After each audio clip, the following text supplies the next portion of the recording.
Tas. Single hull ha. Pagbutas, pasok agad ang Tubig. tubig. Eh ngayon, ano nangyari ngayon sa double hull na sinasabi nila ngayon? Double hull ha? Meron pang coating pa dito na space. Ayun. So, minto si kahit na muna yan, meron pang ano. Meron pang ano yan.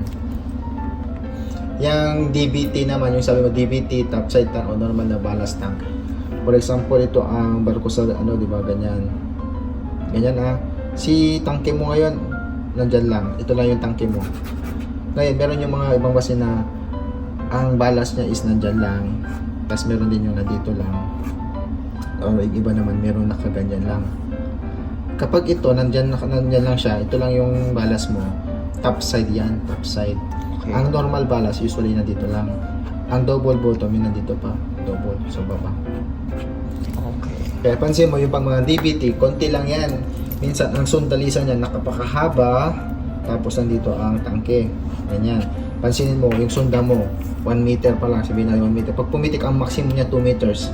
Pag pitik ng 2 meters niya, tapos pumitik ng 3, mabilis na yan kasi sounding pipe na lang to eh. Yan mga double bottom. Okay.